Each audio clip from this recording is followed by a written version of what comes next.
Thanks everyone for joining us at Neuralverse. Let me introduce myself. I've been working in AI, machine learning, data science in past 6.5 years, and I'm working as a senior data scientist at Neuralverse. It's basically a healthcare company, and um in fact, before that, I worked with Wipro for past 6 years. And I have done multiple different research use cases, filed 40 plus patent, okay, and uh, uh, in different aspects, starting from healthcare, retail industry, more into the NLP solutions, computer vision solutions, okay, then traditional data structure solutions, a lot more things. Okay. And in this overall journey, I've also been associated with University of Texas and been mentored there for their uh, AI/ML program. So that's a brief from myself. Today we are going to see how industry is shaping towards machine learning, deep learning, and we will also see what are the things that can be done and how does it takes through, okay, altogether into a high level AI structures. Okay. The first question that comes to everybody's mind, okay, is why do we have uh, all of these systems starting now? Okay, so why don't we kind of take through this system earlier? Okay, well, if we do have all the system ready in place, so why it's now? So first of all, uh, previously, like if I take a decade ago, okay, like 10 years ago, okay, let's say in 2020, or it's basically 2012, okay, 2010 to 2012. What has happened rapidly in this due course? AI is something not new. Its inception is 1952. Okay, it's certainly not new. Okay, its inception start date is 1952, where first stochastic gradient, that's an algorithm which runs to upgrades the gradients. So that's been more into the statistical part and more into the internal algorithms. So the first learning capability algorithm was invented in 1952, and thereafter we started our journey. But at that point in time, Lee Yankan and all other scientists who have been now the pioneers of this industry was told that you guys are just wasting time, because eventually you cannot uh, deploy these systems, because we don't have a high range of computative systems available to us. We do have a computers which are near to the room size, a very large computer size. So these are some of the drawbacks that generally we have it in the previous years, in past years. Okay, in 1952 and then in 1958, perceptron was first introduced. Okay, which act as a neuron today in the neural networks. Proceeding towards, as we go towards down the line, the computation has uh, improved a lot. The semiconductors improved a lot. Initially, it was started with diodes. Now we have, then slowly it got immersed with transistors. Then we have the CMOS platforms, a lot more of all of those, right? And now we have a handful computation system which can compute this massive amount of information in fraction of seconds. So one of the reasons why AI is being booming now is because the computation is bit uh, improved. Okay, it has not bit improved, rather I would say it has improved a lot. So that's one of the reasons why AI is so fascinating today, and it's most successful today. Slowly, with the enhancement of computation, there came a lot of different storage management systems like big data ecosystem, where we have PBs and PBs of data. You cannot eventually handle it in a single storage, traditional data center based storage system. So this is pretty much the reason why AI came into uh, so much of importance nowadays, because we have the system, we have the capability, we have the amount of data. Just imagine, okay, this is just uh, a, as usual task, you can say, or you can say usual question that I will be asking to all of you, that let's say you have a cell phone which you have bought 2 years ago. Just go and check the price of that cell phone. It has drastically reduced. Why? Because the technological advancement came into the picture. Every year, 2 GB of RAMs get introduced. So previous to that, 6 GB of RAM of mobile phone was something not cannot be imagined, right? Nowadays we have that 6 to 8 GB. Okay, current state we have 6 to 8 GBs of RAMs. Then in next near days we will reach up to 10 GBs, right? So storage is no longer an expensive medium for us. So we can store huge amount of data. Storage is no longer an expensive medium. So what we need then, we just need a very intelligent solution. We can store enormous amount of data. Google gives us free space up to certain limits, which is eventually very helpful. Somebody can go through their entire life with that amount of space, right? So storage is not an issue. We have only to build a system that can intelligently handle everything. Okay. So moving to the next, most of you already know this. What is deep learning? Okay. Most of us stuck with data science and machine learning and AI. Okay. So deep learning is basically all about very, very unstructured information, which cannot be solved using machine learning, which can be solved to some extent using machine learning, but not completely solved. Okay. We have unstructuredness in the data at a very high level, at a very high scale. So that is something we need to address it. Okay. Let's say the image. So today's session is all about face recognition and face detection. So we'll come to that. So let's say a face, an image. Okay. How can we pull out all those attributes, the location of our eyes, nose, okay, all the different landmarks which are associated with it? How can we pull out those attributes there, right? It's very difficult to pull out the attributes with this basic analysis or basic statistical algorithms.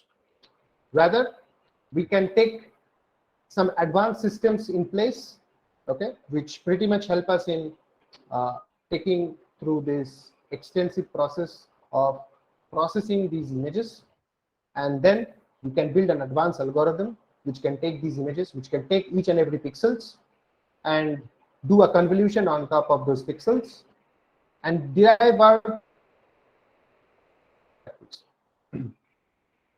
So this is one of the technique that everybody applies. We all generally do that, okay, in terms of managing very unstructured data. Coming to sentiment analysis, okay, so this was all with images. We can do a lot more things apart from face recognition. It is just one piece, one basic piece that we everyday use it. We can do satellite imaging, okay. Even there are many projects where we are working on satellite-based detections, okay. Detecting whether there is a traffic or not. You can eventually do that with cameras at every given signal post. It is very expensive. Rather, you can take IoT into the space, take those satellites interactions between different cars, as well as you can eventually take satellite images to detect the number of cars running in the road and determine that how many vehicles running throughout that particular road or that particular lane. And based upon that, you can rate the congestion on that particular road. So this kind of systems are very exhaustive systems, which we need it in future to make our life much smoother. At the same time, there are other analysis. For an example, sentiment analysis. So you buy a mobile phone by checking the feedbacks, by checking all those features available, by checking all the necessary required steps that you needed, right? So this entire process that you do it by checking the feedbacks from different customers, okay, whether there is any issues currently existing with any of these particular device, okay, before you buy the mobile phone or before you buy any product. It's not about mobile phone. You do the analysis, right? So at the back, company like Xiaomi, Sony, you have Samsung, they all are doing their own research. They are pulling the information in from different social media platforms like Facebook, Twitter, and blah, blah, blah. There are so many social media platforms available nowadays. And they're doing a sentiment analysis at a larger scale where we have all those information pretty much available. We need to understand what are the feedbacks coming from user, because it is not possible for Xiaomi to get into each and every feedback from each and every customers, right? It is not possible. So they can analyze the customer complaints, they can analyze whatever is missing in that particular device, or any features, or any outperforming or underperforming features. Okay, if something is going good, people will give a positive feedback. Something going bad, people will give negative feedback. Then, so sentiment analysis is one of the use case. Then you have chatbots. You have seen chatbots so far being more precise with certain context, but you haven't seen a chatbot which is more into kind of understanding the context, derive the meaning out of that context, and then generating a dialogue management system out there. Okay, so this kind of process is pretty much important. These kind of solutions are pretty much important for entire different business units, be it a retail, be it a supply chain, be it a healthcare. Okay, myself working at healthcare, we try to understand the different, you can say, the different disease progression of the patients, trying to understand what are the side effects of the medication, trying to understand what are the comorbidities of the given patient. Okay, specifically in a chronic disease management like diabetes, cardiovascular issues, chronic kidney disease. These are very, doesn't occur in a day. It takes prolonged, it's occurring because of certain prolonged behavior, or certain prolonged habits that has not been changed by the patient, and because of that the person got affected with diabetes. Okay, so there are many things to solve, okay, with the help of deep learning, and it is one of the most important tool so far, okay, for entire world to solve it. Coming to specifically what is the key component of deep learning architecture. Okay, so we know neural networks. So I'll just give a brief of what is neural network. So neural networks are nothing but, it's similar to how a small kid is being wired in their brain. Okay, so we are going to do the same thing. We are going to create a small use case all around to understand what is neural networks. Okay, neural networks is basically small neurons which are eventually present in our brain. So we are going to kind of take those neurons in, artificial neurons, okay, which has multiple inputs to that particular neuron. We also say it as perceptron. If you go in an academic way, okay, we tell it as a perceptron. If you go in a practical way, we take it as a neuron. Okay, but both are same. So you take a perceptron and you try to feed all these inputs. You see DTI, speed, headway, number of front vehicles. All these are my inputs. These are individual features which are getting into the input layer. So you take all of these inputs and then you pass it to the hidden layer. Hidden layer is nothing but a computation layer where all these inputs are getting computed. Now what we do compute, let us understand in more detail what we compute. In general, if you think from the human psychology, what we do is we take the inputs and we try to understand that how important those inputs are. So for an example, let's say, can you remember 10 days ago what you had in your dinner or what you had in your breakfast? Is it easy to remember? No, right? You cannot remember 10 days ago what you had. But you can remember your last birthday, what you had in your last birthday, or what dinner you had, what lunch, entire day, how did you spend? You can remember every instances, right? This is because you give importance to that particular event that you are associated with, right? So that is something known as weights. in our books, wherever we study weights, we are pretty much confused that what is weight. In real time, weights are nothing but those are the real instances, okay, or the importance that you are giving to a particular event. So that is being referred as weights. You can remember eventually your childhood days, some of the instances, not all the days, right? You can remember some instances, very specific instances. Maybe you have gone to some friend's house celebrating your friend's birthday, or maybe you had some special moment with your family. You can remember all of this. So human brains are intelligent because we are not a memory machine that we have to store everything in our brain. This is a wrong expectation. Human brains are more intelligent. We store those information which we needed, which we give an importance, okay? And we will forget everything else which is not required. So that is known as weights. So your inputs are nothing but the events that you have it.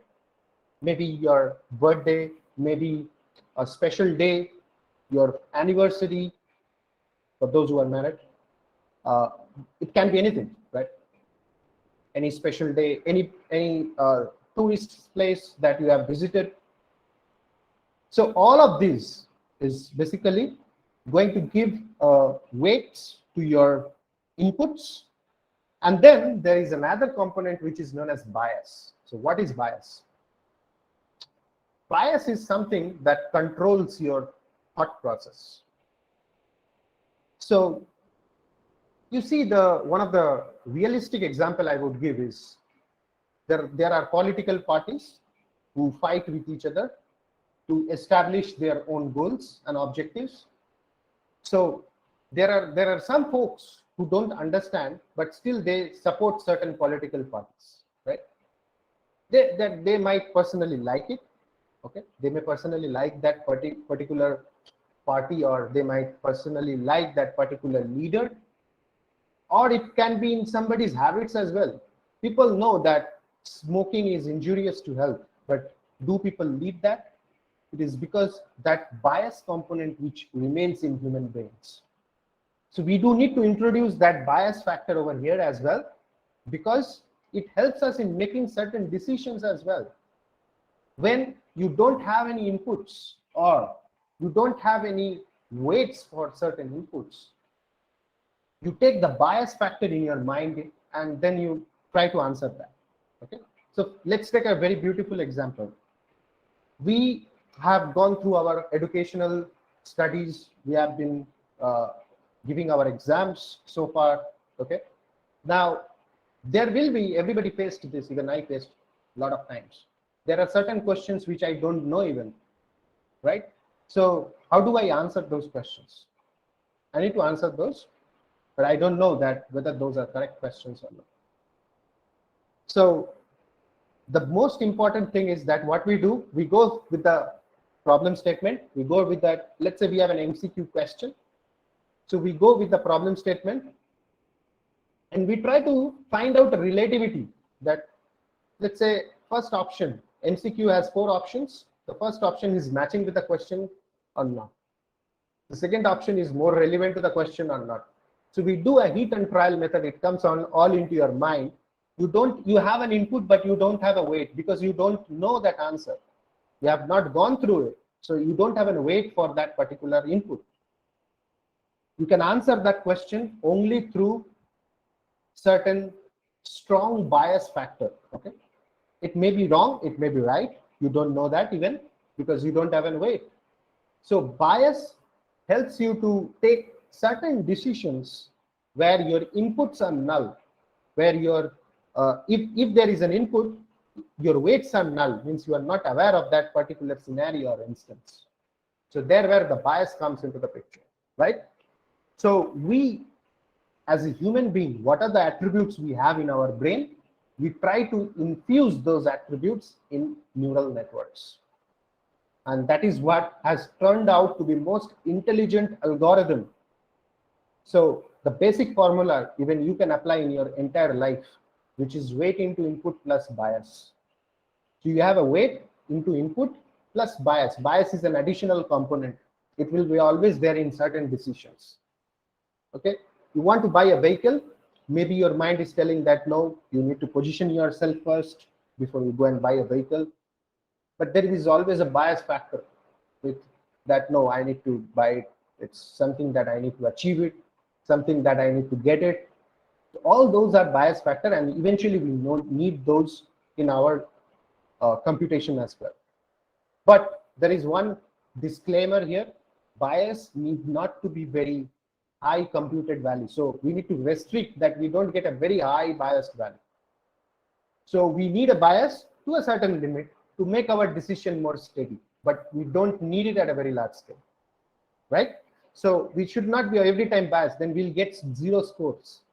We need only the bias in those cases where we don't have any weights or where we have a lack of inputs.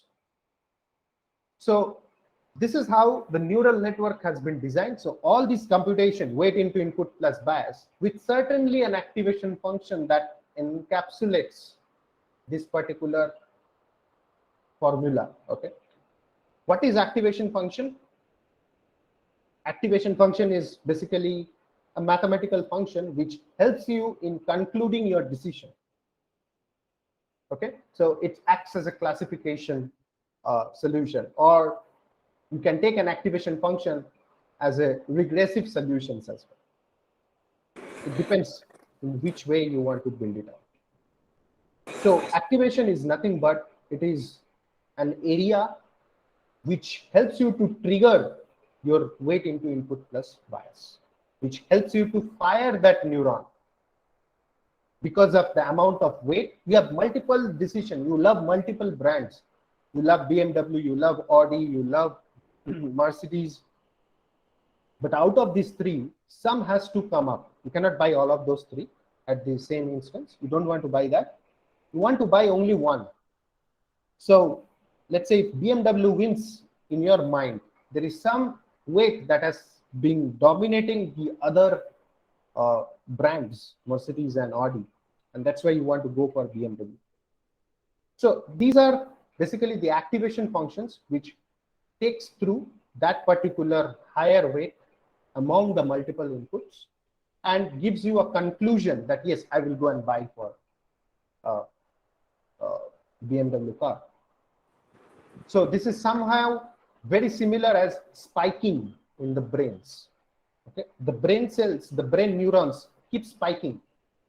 Okay, so this is how the overall, in a very explanative way, I have discussed the architecture, so that in a very layman understanding, how can you relate your real world instances with the architecture, with the mathematical architecture. Everywhere you get to see the mathematics round playing there. We want to make it very simple so that you understand the complexities at a very real levels. Cool. Any questions so far? I will just visit the chat box. Anybody, any questions, any doubts? Okay. So now let's move on to computer vision use cases. Okay. So computer vision is one of the area where most of our inventions are happening. Okay. It has wide range of accessibility, starting from your biological science applications where healthcare comes into the picture. Okay. Determining the X-rays. Okay. This is a breast cancer PET scan image that you can see right away in my screen. Then you have the autonomous vehicle, which is driving through by taking the LiDAR's data sets, okay, passing through the entire processing unit of the autonomous vehicle, detecting what are the nearby objects present in the given street and processing it through. Then we have mobile computing, which is more with face recognition, what Facebook gives, okay? And in fact, you have the face locks. Today we will discuss more on this anyway. And we have the robotics area where Boston Dynamics, you must have heard of this name, Boston Dynamics. They are one of the pioneers in building robots, right? So there are many such use cases apart from this, okay, where computer vision is excelling, and we need to improve more on it. There is something that surveillance is one of the key factors that everybody loves it, right? So that's why face recognition, face detection. So face recognition is nothing new. Let me move on to this. Okay. Uh, Face recognition is not something new. Everybody knows that. Okay. It is very basic element of entire computer vision projects. But what has changed in this overall time period from the inception of face recognition until now? Previously, we used to take face recognition as just to identify the face, which is very easy. You take the face, you take all those vectors from your face, try to compare with the model that you have already learned with, and get the results, which was pretty easy. Just you need to measure the similarity between the two faces. Okay, you can say you can measure the distance between two faces. Okay, there are n number of solutions already present. So face recognition is no longer a challenge here. But what is more challenging is how can we determine these landmarks? Because here, what lies the innovation? Landmark is something that is very difficult to determine because every face has its own attributes. In fact, every face is very unique to each other. There are very rare faces where you get to see the face matches. So landmark detection is something that is something still into a research, and there are a couple of libraries available, okay, where we take these landmarks and try to determine. So what are the use cases of these landmarks? What are we going to do? Already, if we have a face recognition model, then why do we need these landmarks? What is the importance? Most of all of you are familiar with Marvel series, Spider-Man, then you have Captain America, Hulk. They all are using these face landmarks techniques as well as position estimation techniques. So what is this face landmarks technique doing here? We take these landmarks, try to fit these landmarks into an avatar, which can be of Captain America, which can be of, you can say, Hulk, which can be of Spider-Man, and whatever the expressions as an actor will make, all those expression, all those movement of those landmarks will be traced. So that is the level of complexity we are trying to solve today. Okay, and we'll have a practical hands-on on that. Okay, stay tuned with that. So we'll take these landmarks, we'll try to plot this landmark on our face, and we'll see that what are my positions that are dynamically getting allocated in these landmarks. And then probably we'll be able to understand that how we can take these landmarks and create a AI-based system that can take those landmarks and put it into an avatar. Okay. So let us understand what is the traditional approach so far we had it. Most of you might have aware, for those who are beginner to data science, AI, machine learning, deep learning, this is basically known as Haar cascade technique. So what is Haar cascade technique? Haar cascade has predefined features. So you can see these are the H features. Okay, A, B, C at the bottom you can see. So these are basically the features. Okay, I hope you all can hear me out. Yeah. So here we will see the real use cases and everything out here. Okay. So let us take an understanding of how a particular Haar cascade works, a bit of understanding on that. So let's say this is your image, and what the Haar cascade features does is we have a specified set of features that already you have seen in this slide. So this is the specified features already there. These are the features which are around there. So we put this hard cascade and see that whether this is the pattern coming or not. Okay. If this is the pattern coming in any of these images, okay, then we tell this image as this is a face. But if the pattern doesn't comes, then we say that this is not a face. Okay. So this is pretty much the process that we have been utilizing so far. But now we need something different. So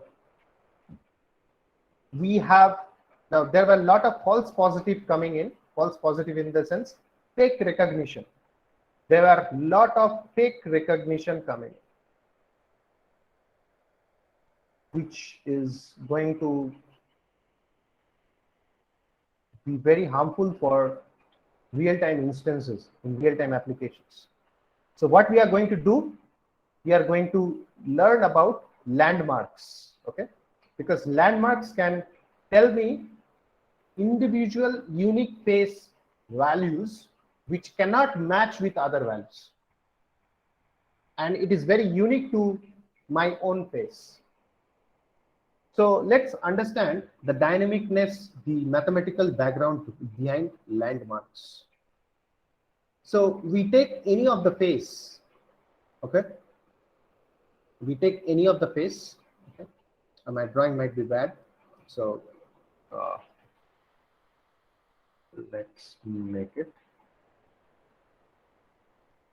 So we take any of these face and we try to draw the, we try to plot this face at a 3D space, okay? We try to plot this at a 3D space,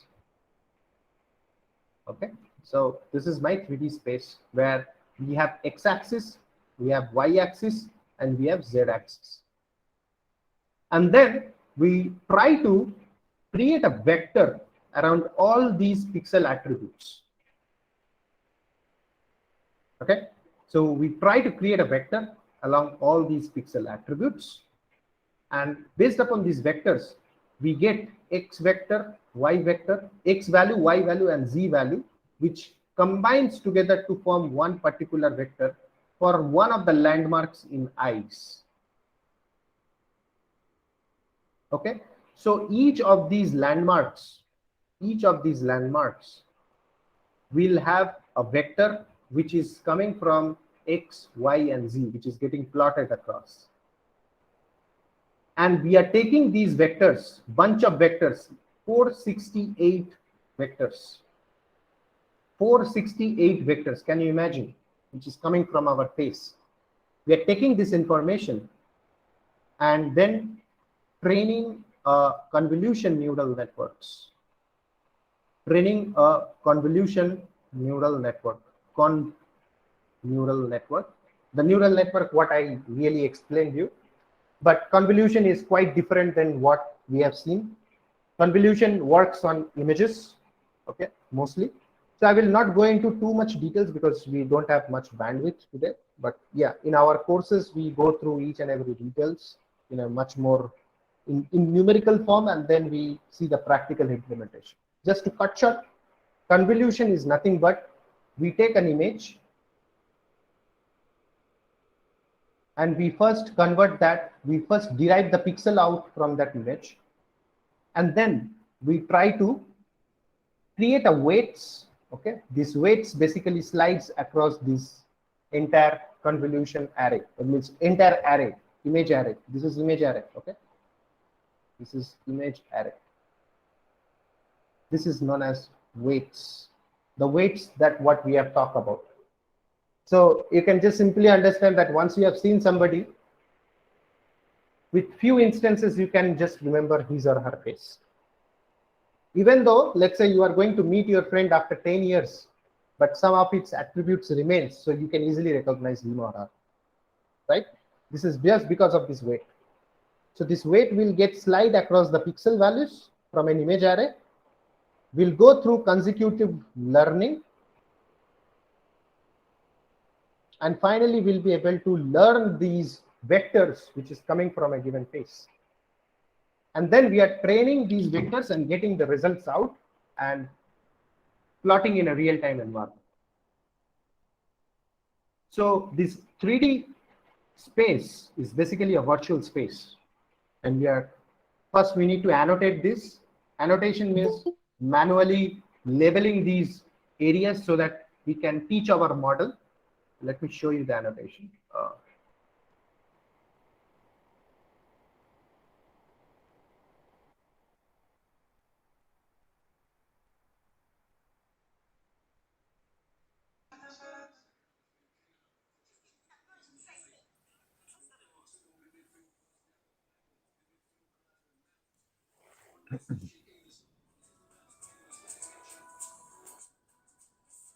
Guys, please be on mute.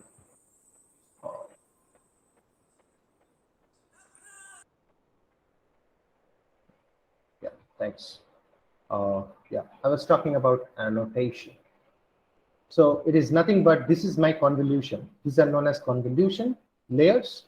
Okay, sequence of convolution layers together, creating overall space.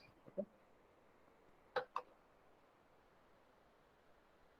And with the help of this, you can see on the right side you have all these landmarks.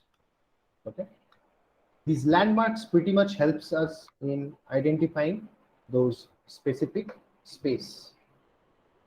Okay, these are our landmarks. Okay, so first of all we need to annotate this, and then we need to train our model, and then we can use it as a predictive model. Okay, so annotation and all of this task is very extensive process. It cannot be done in these 2 hours. It takes a lot of time. So I will directly show you the application, okay, by building the predictive system only. Okay, because it takes a lot of time to annotate these, label these each and individual features, then train a model. It's an extensive process, as I mentioned, time-taking process. So we are going to take an image. Okay, we are going to take this image, take out these landmarks, plot these landmarks in a face. Okay, so this is pretty much the process that we are going to do. Now let me go to my Jupyter notebook. So this is my Jupyter notebook. So I will import few of these packages. Let's say I will import OpenCV. For those who know OpenCV, OpenCV is one of the vision library which takes an image and we can convert an image into a pixels. Lot of things can be done with the help of OpenCV. We will take MediaPipe. So this is Google's API, which we are going to use it as MP, because as we are not training the model from scratch, we are using a pre-trained model.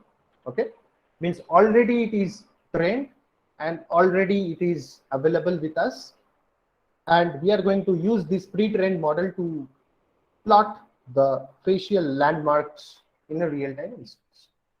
Import NumPy as MP for array computation and import time. Okay, NumPy is a package which helps us in computing the array related stuff. Time is a package. It's not package, it's a class. Okay, which is helping us with calculating each and every seconds. Now we are going to use our webcam, our camera, to pull the image live. Okay, I will take my own face and then I will try to build these landmarks on top of my face. So these coding complications will be there, bit of it, because this is a deep learning based application. So anything which you are not able to get it, just put it on chat. I will respond it post completing this code. I will explain each of these lines, but maybe if few things gets left out, please let me know. Okay. So now once we have this, let's first initialize our core package where we have this model in place. So mp draw is equal to mp.solutions dot drawing underscore utils. Okay, so what is this? MP is basically the MediaPipe package that we are using. Solutions is basically the predefined trained model. Drawing utils is a class which help us in drawing those landmarks. Okay, next We now need to call the model. So empty face mesh.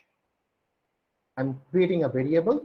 You can say um, a object that is going to call that particular class, which has this particular pretend model in place.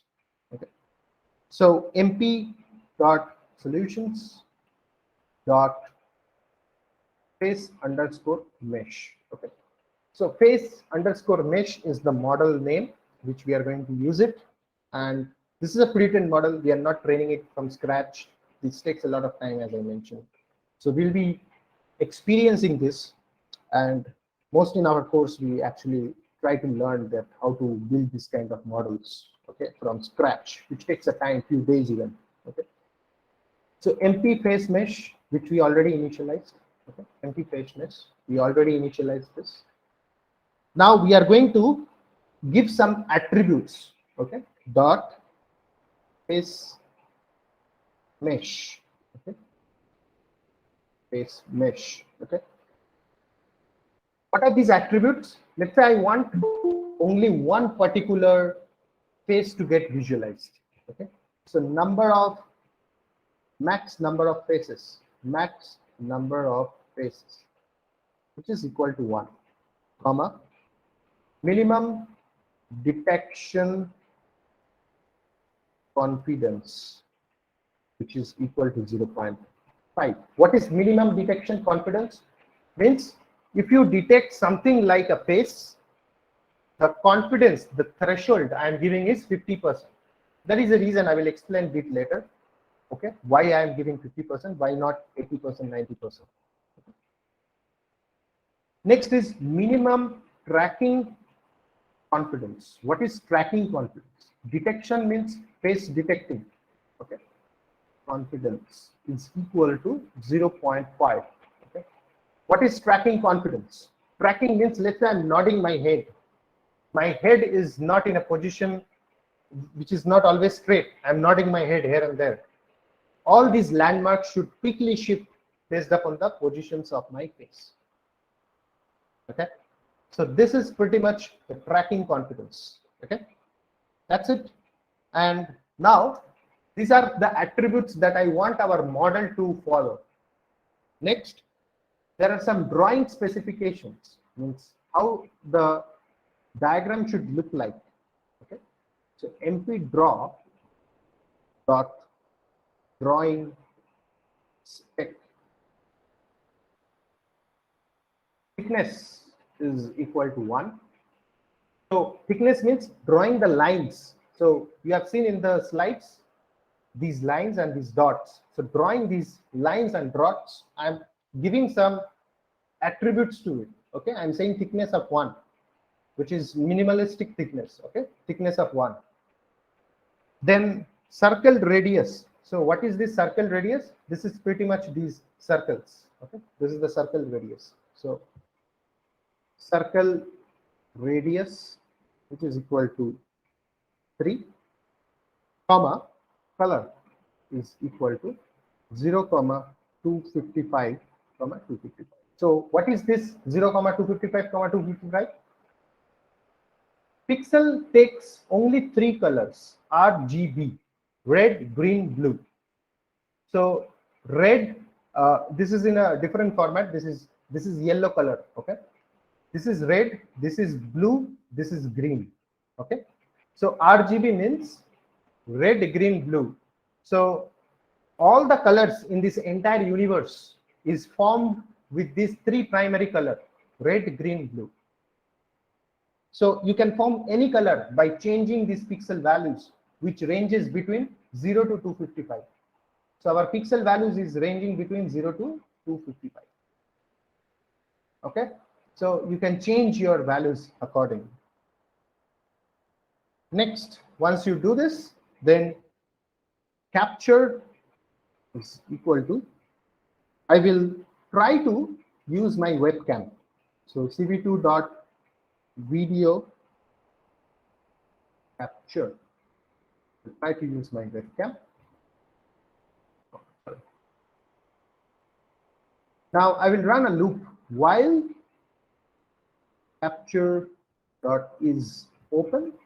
Okay, this is a loop, means it should not be only just one photo click, keep on running, because we are going to capture a video, right? So keep on detecting the face until and unless the video is getting stopped. So this is how we are building the logic. So each and every video is nothing but sequence of images. So dot capture dot read. Okay. So this is nothing but, every video is nothing but sequence of image running in a very fast time space. So a particular camera is basically shooting multiple picture of same instance in a given time space. I will explain it in a broader way. So let me just complete this code. Now once you capture this, pass this to the results. So face mesh dot process cv2 dot cvt color frame cv2 dot cvt cv2 dot color underscore VGR to RGB. So OpenCV, I am using OpenCV. OpenCV takes all of these images in form of BGR, and then we need to convert back to RGB format. So BGR and RGB, what is the difference? You will see all the red color as blue and all the blue color as red. So OpenCV reads in that form, but ideally we take all these BGR and convert into RGB. Okay. Now, if results dot face multi-face landmarks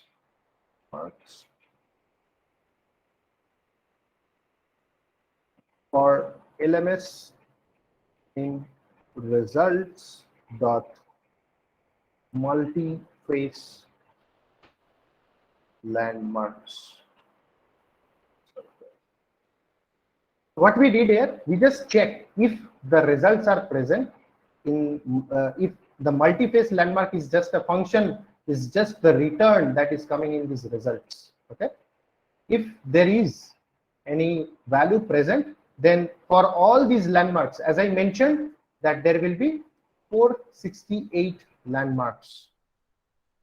So all these landmarks will eventually we will draw these landmarks. So np draw underscore landmarks, and then we can pass the frame. Frame is nothing but those images, comma landmarks, which is LMS, and then np face mesh dot face underscore connections. Okay, comma drawing spec, comma drawing specs. So what we are doing, we are capturing the video, processing the frames, checking whether there is landmarks or not. If the landmarks are present, if Boolean is equal to true, then draw all these landmarks of this. Very simple. Okay. Now in this process, we need to calculate the time as well. Why we need to calculate the time? Because we are shooting a video. If it is just an image, then we don't need to calculate time. So current time, C time, is equal to time dot time. Before that, I will initialize one parameter, which is previous time, T time. Now let me, before I write this logic, let me give you an introduction of how video works. A very brief introduction. What is video, by the way? So we have images.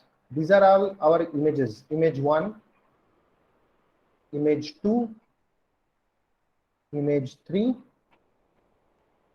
they are running in a sequence in respect to seconds. The number of frames, number of images per second is what is known as FPS, frame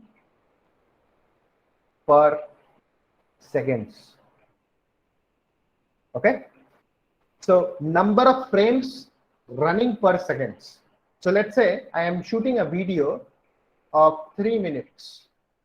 Okay, my camera has a capability of shooting 60 fps, 60 frames per seconds. So 3 minutes is equal to 3 into 60, which is equal to 180. Okay, 1 minute is equal to 60 seconds. 3 minutes is to 3 into 60, which is 180 seconds. Each second 60 frames are getting captured from my camera. So 60 into 180. Okay, you're getting my point? 60 fps is my bandwidth of camera. Okay, for every second only 60 frames can be taken. So 60 into 180 seconds total length of the video. Okay, length of the video is 180 seconds. So 60 into 180, which is 10,800. These many images will come from 3 minutes video. Imagine the amount of information we are generating every second. It's a huge, right? Even the 60 fps is not a very good camera. It depends. Camera quality, it increases, it might goes up to 100 fps. If it is a poor quality camera, it comes to 30 to 40 fps. Okay, so now let us see that what are the different how can we calculate this time and this fps. Okay, so previous time is equal to 0, current time is equal to time. fps is equal to 1 divided by current time minus previous time. Okay, this is what is my fps. P time is equal to current C time. Okay, now we will put a text. Let's say 0 seconds. 0 seconds, you have taken some images, which is now converting into 1 second. So previous time is equal to current time. So that is what we are denoting here. FPS means how many frames we are running per seconds. Okay, so CV2 dot put text. I want to show this FPS every time. Put text on where? On my frames which are running. FPS colon int FPS.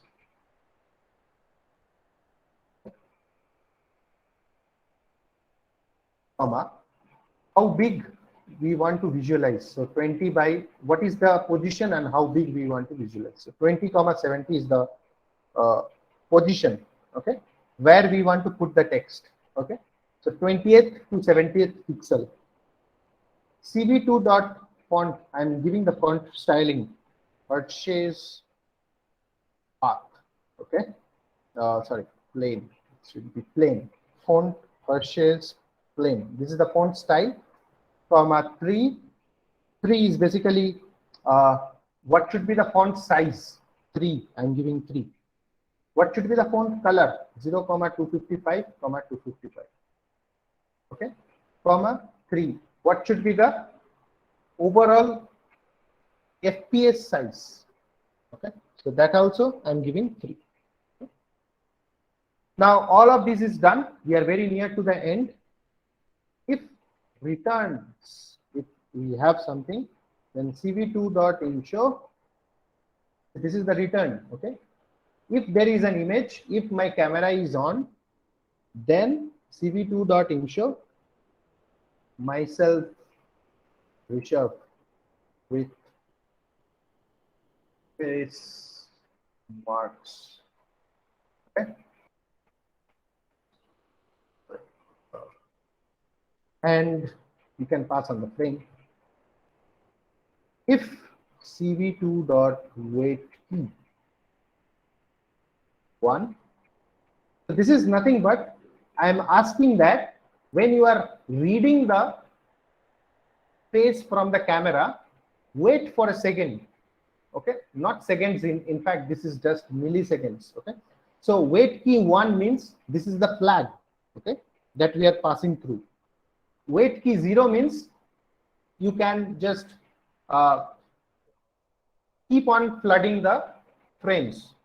Wait key 1 means stop the frame.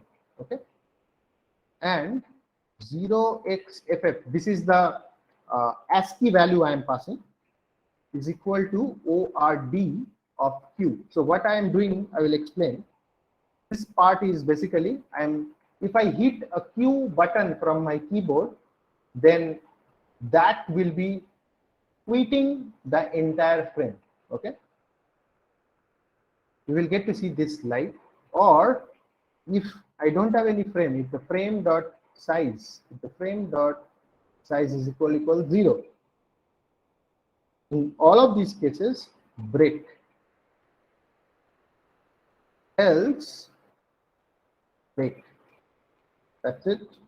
We are now ready to run capture dot release cv2 dot destroy all windows. This is pretty much the execution part. So let us see how does the data looks like, how does things looks like. Let me see if there is an error. Yeah, I got to see an error. Okay, there is a spelling mistakes. Solutions.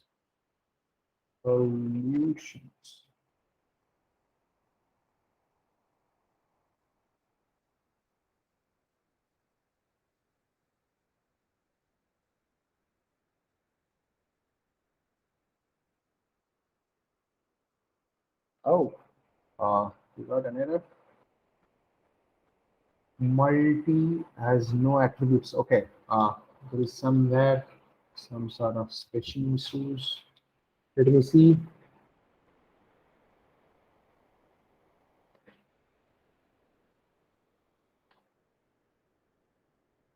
Multi, yes, multi underscore face underscore landmarks.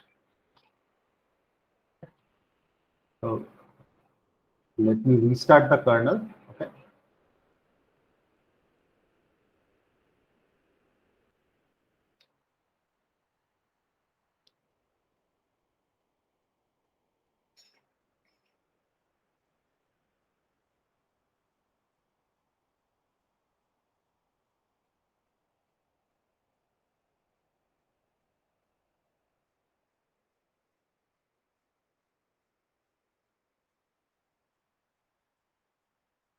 So it's running. It will soon. Okay, we got another error. Multi-queue. Okay. This is multi-face.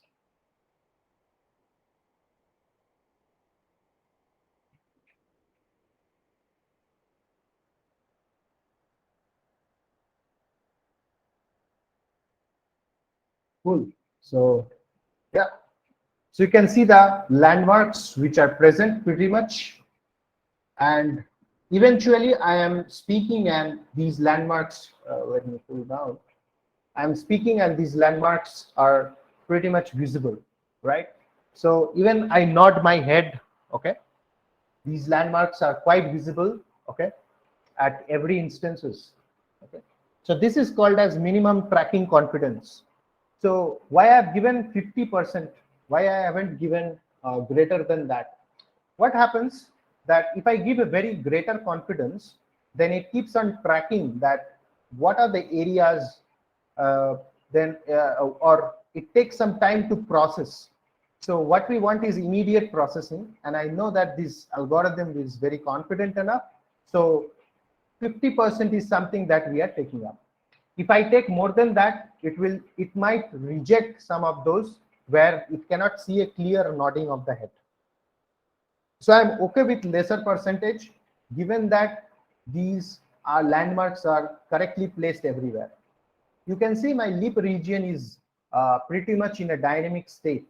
Okay, and you can see the FPS. Okay, FPS is somewhere between 28 to 40. Okay, somewhere between 28 to 40. So this is known as FPS, frames per second. It is capturing. Okay, and if you see that there is this is the part wait key. So what do I mean by that? If I try to close it, it will not close until and unless I hit the Q icon from my keyboard. Okay, so this is the pretty much robust algorithm comparative to R cascade and any state of the art models which are available now.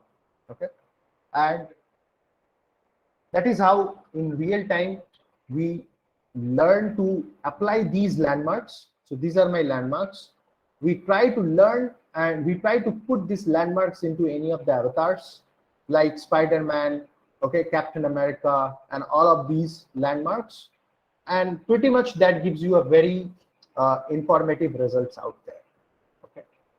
So this is how we use deep learning, machine learning techniques to implement the results. Now I will straight away go to the curriculum part. Okay, so if you see, this particular application is not just with machine learning. There are a lot of things that comes to build this sort of application. Okay, so this is just the beginning of the start process where we are starting with purely with data science, Python for data science, purely first with scratch from Python, how to write codes in Python. Okay, for those who are very fresher or currently working in a different industry, want to switch to AI and in this field. So for them, we have a pretty much Kickstarter with Python and all SQL programming database. Okay, we will also give you some real-time instances. So most of the data science program in the market doesn't gives you an understanding of what are the real-time tools associated with the data scientist. So ERP, CRM tools, these are quite important and state-of-the-art market needs that. Okay, so we don't go with like a static technique of going with Python and then directly jumping into an algorithm. So we first go with Python, SQL programming, then goes with more into the statistical modeling. Okay, understanding the data, doing an hypothesis analysis. Okay, testing the data, checking the population. Okay, going through those chi-square, student t-test, and all of those. Then we pretty much jump into after learning a bit of mathematics as well as the statistical part, the probability part. Then we jump into the algorithm part where we learn regression, different types, 7 types of regression. Okay, lasso, ridge, logistic, multilinear, many more. We jump into different type of classifiers, decision tree, random forest. Okay, all of those classification based models. We also try to understand the different there are 2 kind of techniques, supervised and unsupervised. So how can we take these models in a supervised data, in a supervised technique, and how can we take these model where we don't have targets in a complete unsupervised model. Then we try to learn all of these algorithms. Okay, decision tree, random forest, XGBoost, AdaBoost, gradient boosting.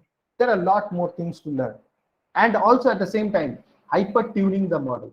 Okay, what is the best fit values for your machine learning models to play with the current data that you are dealing with. So in this particular use case, we also did some of the hyper tuning while we train the model.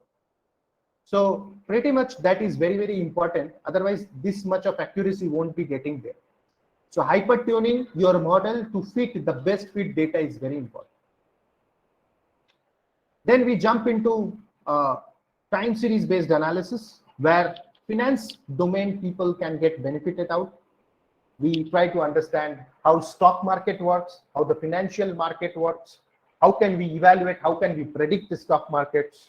and all of those, as well as any given financial markets, financial data. We try to get domain exposures. So all of these algorithms and all of this is something that is already there for everyone, but working on a real-time data, that gives a better exposure. So retail-based data sets, okay, which are very real and very hard to solve it. Understanding the churn analytics, okay, how many customer is going to come in next 1 hour, how many customer is going to visit in next 10 hours, okay, all those kind of analytics we're going to learn, mostly the domain specific analytics. Financial risk analytics, I already said that there are different credit risk, churn risk, loan defaulter risks. Then you have the stock market case study, okay, where how can you reduce the risk with the help of machine learning algorithms? How can you trade algorithmically? We also see those exposures. Then we have what are the APIs, okay, to pull those information. So all those will be gone through with this entire curriculum. We have web and social media analytics, pulling the data from Twitter, then doing a sentiment analysis, the one which I was giving an example. Supply chain models, figuring out the shortest route, which is one of the common question in Amazon, one of the common question in any of the logistic supply companies, figuring out the shortest route of delivery. And most of these e-commerce platforms need this service, need this support. So all of these can be then inventory management. Yeah, this is very, very important. Your inventory should be automatically managed, right? So all of this is something that we are going to learn in this entire story. Then we are going to see some of the data visualizations with Power BI, Tableau, with also in terms of Seaborn, Matplotlib, which is the state-of-the-art traditional models, as well as we will be seeing in Tableau or Power BI, any one of them. So this complete gives you an experimental learning. This is not the learning with algorithms. Then you don't know how to apply those algorithms in real state of the art. So this gives you more into an exposure of real-time algorithms. Coming to, I've already given my, so I will be taking the entire session, entire course. Along with me, one of my co-mentor will be there. He's a senior data scientist at CISA Networks, and he's working in a cybersecurity space. You get to see a lot of different diversified mentors coming in. Okay, we have mentors from Flipkart as well, who works on data analytics and all of those projects. So each of these mentors will show you their expertise in this particular entire journey of the project. Okay, we have retail-based projects, we have e-commerce-based projects. What are the algorithms will be used? Are all being you can take an understanding. Okay, web, social media-based projects, supply chain, healthcare. Myself working in healthcare from a long perspective, doing a research on that. I'll show you a few of my research papers as well, which has got granted. How do I implement that? Okay, how do I get a grant on those patents? How do we defend? How do we work on those algorithms? So we'll be all going through all of those details. We get a mixed background. Okay, people can from any sector can join us, and they are contributing to top tier companies. Okay, people from IT sectors, BFSI sectors, can be coming from marketing, sales, automobile manufacturing, telecom, healthcare, can come and contribute. Okay, even today I was taking a session on completely on healthcare. Okay, so there are many doctors who are kind of taking up these courses. Okay, they want to give a contribution into the healthcare space, so they are kind of working on that.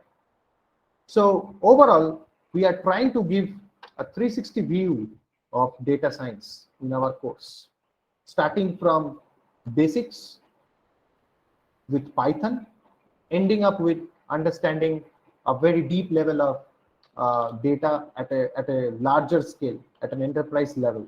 Okay.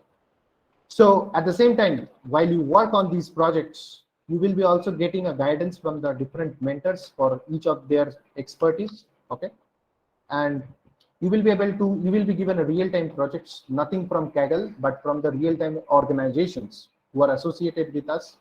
So you will be getting those projects to work. And at the end, you will be getting the internship based certificates for those who need it. For those who want to learn for knowledge purpose, for them, this is the best place to learn with. We have many students who are being placed at different institutes. Some of them have started their own independent freelancing jobs as well by learning this new tech stack.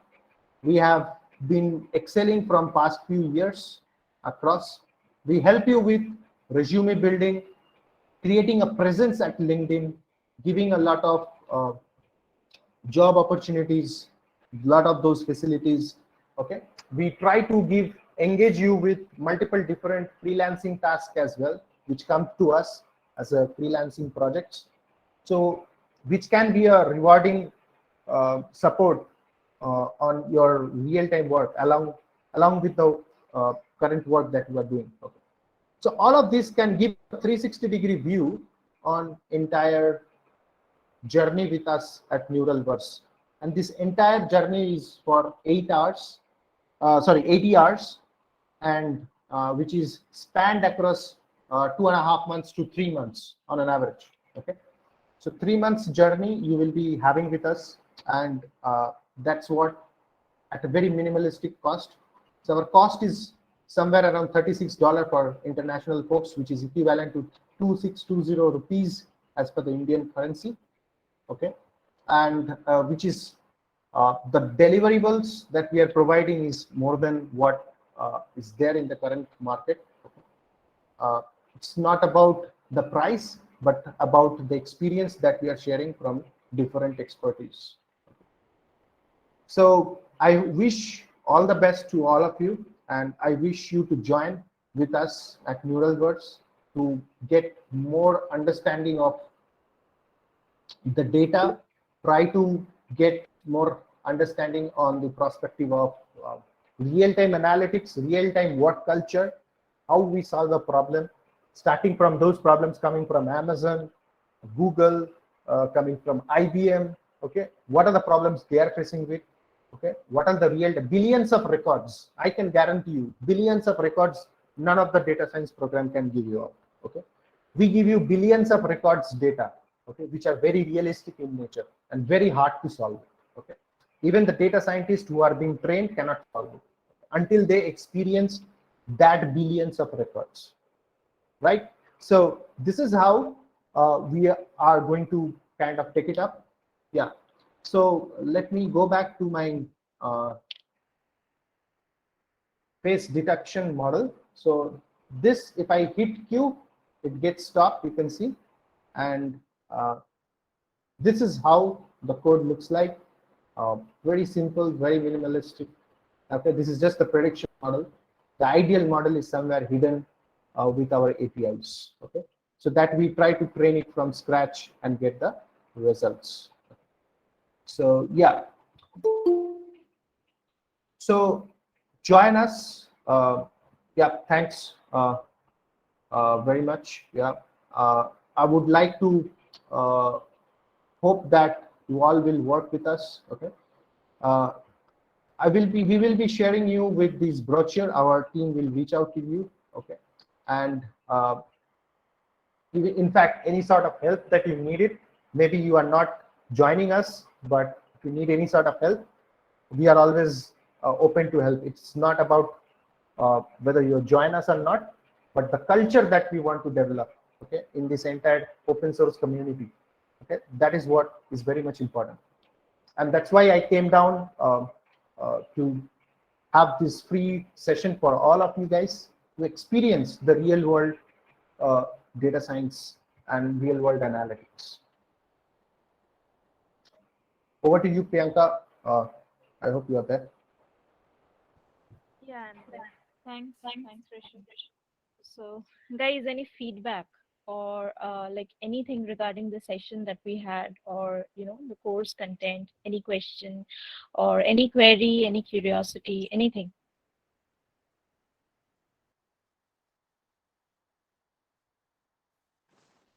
Hi, Yeah, hi Sangeeta. hi, Priyanka, and hi, Rishabh.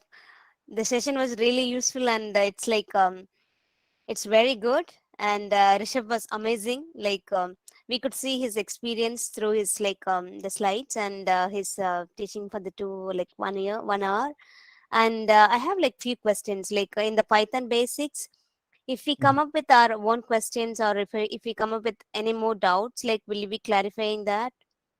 Yeah, yeah, absolutely. So we have in our entire sessions, what we do is we have the mentor based session, and Mm-hmm. then we onboard all of you into a Slack channel. So let's Mm-hmm. say you are practicing and you are stuck with any of your code. So Yes. the mentor community will obviously reach out to you with all your doubts and query clearance. So there will be 1 days in a week where you will get to see all the uh, everyone can come up with their own question, their own solutions if they're trying to build it up. So we also groom you with a lot of LinkedIn based projects. Okay, so the Okay. projects which you can put into a LinkedIn, and if you are struggling with those, okay, to get, Okay. so we will be definitely helping you. Maybe the mentor pool will be there. Okay, so live interacting sessions will be there, and after that, once in a week, mentor pool will be there, which will pretty much help you with all your questions. In the live interaction session, you can also write code along with mentor, okay, who will be Okay. kind of teaching it. Okay, so that kind of exposure you will be getting it, and you can always come up with live questions. Okay, Okay. you Fine. don't need to Yep. wait. Yeah, you don't need to Yes. wait at all. Try to solve, and immediate questions you can ask and finish it off. Yep.